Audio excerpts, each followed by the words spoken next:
Alpine, I mean, when you speak to the team and hear what they're saying, they're talking about it being a radical departure for them. But actually, from the outside, it looks like just a very simple evolution to what they've had previously, which is certainly no bad thing. There was no red flags really in terms of the packaging externally of the aero on that car or its suspension. But what they have done is kind of re-engineered everything under the skin, which is probably what they've needed. So this is under the skin, a completely new car. Aerodynamically, again, it's very much an evolution of last year. There's more carbon fiber on it, so maybe they are fighting with weight. But there was one thing that I picked up on the launch, again, the side pod fronts, which seems to be a kind of a big talking point, although it's not like the most important aerodynamic thing, but it is something quite structural that you've got to get right early in the year to get it to work with the floor. They had quite conventional inlets, much like they had with the car last year and the year before, but they were painted matte black rather than being bare carbon fiber. And when you actually see why have they bothered painting them, why aren't they carbon? I think these are fake side pod fronts. I think there's something much more aggressive coming. And indeed, if you lighten some of the pictures and look inside the side pod inlet, you can actually see an inlet in there that looks quite different, and you think, okay, what is it that they're doing? And it's very similar inside actually to what the Aston Martin looks like. So I think we could see a sudden change in the look and the aerodynamics of the Alpine as they play about with the side pod front.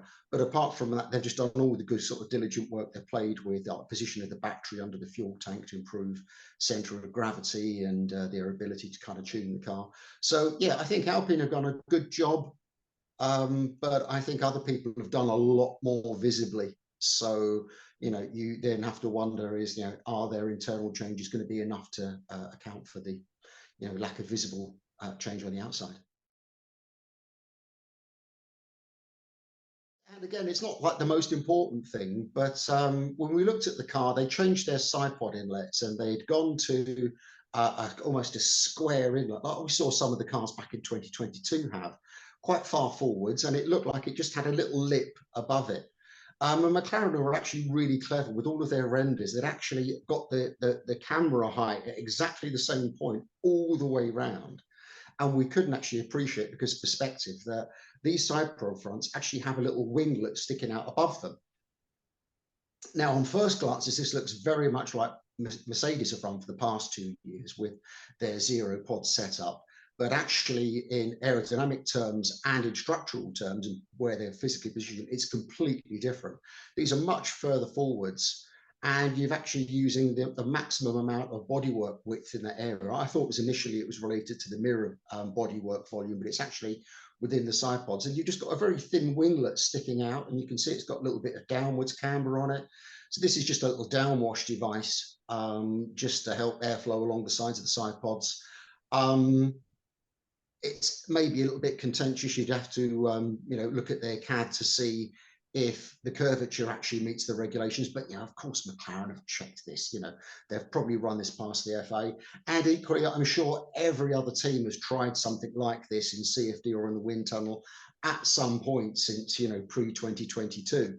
It's just a little thing that we weren't expecting to see, but interesting there all the same. And be interesting if anyone else adopts something like that, or if they maybe develop this even further as the season progresses. Yeah, it'd be interesting to see how draggy it is.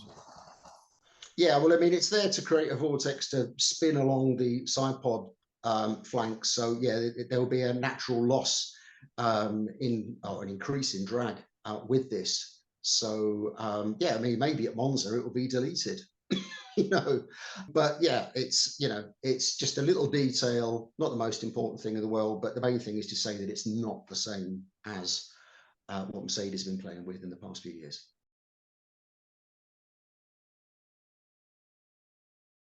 We've seen the AlphaTauri. We saw the initial renders, which were quite accurate. We saw in the background of some of their launch images at the car. We've seen the shakedown, the car exiting the pits. And again, it's kind of where you would expect the team to have gone. They've just taken last year's concept and developed it that little bit further. They've gone for the really extreme underbite side pods, really slim in that sort of water slide gully area, but with the big bulky outboard parts to shake the airflow along the back of the car. we knew that they were going to take Red Bull's front pull rod suspension, and they have done that. We know that they adapted their rear suspension to take more of the Red Bull inboard pieces, which are the rockers, the springs and the dampers, which Red Bull really have got so right under these current regulation package. But they've now taken the front package as well, which makes complete sense and something they've done in the past. So that means that the underpinnings of that car are very Red Bull-like. They've got some really interesting aero there, and it kind of shapes up for them to have a much more competitive year. I think last year they really did underperform, I think, and we know that the midfield is super competitive. So I think they've done a good job. We can expect some kind of a leap in performance from them over the winter. But, you know, I mean, I don't think we're talking about an Aston Martin level of racing for podiums and challenging for wins early in the season. But, yeah, a really good job by them all the same. It goes wrong, we still call it Sauber. Yes, again, very much like Alpine, they have pretty much developed last year's car. They've got rid of lots of its oddities. You have to remember now that the team are partly under Audi ownership in some direction. There's new people managing the team there.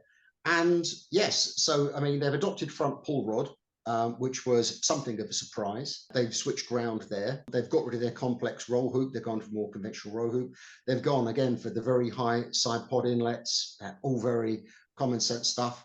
They use the Ferrari gearbox, but the gearbox carrier, the carbon fiber part that goes around the outside of that, is a Sauber piece, and they've developed their own suspension, and they have their own push rod, which they've had now for a year or so. So again, it looks like they've made some common sense changes to their car, bringing the sort of design level up a bit, and you would expect them therefore to take a bit of a jump in performance, assuming that everything there works as it should do. So solid work from them, starting to spend the money now on those kind of internal parts that maybe some people may not think are important, but with a budget cap and an aero restriction, testing restriction, making big structural changes now will really help them get the car working for 2025, ready for the big Audi entry in 2026. But there's a huge amount of work for them to do to get that car into the level of competitiveness that Audi will expect the chassis to have, because we know that Audi will come in with a competitive powertrain and drivetrain. So there is a lot of work for them to do, and they've got to spend their money in the right ways over the next couple of years.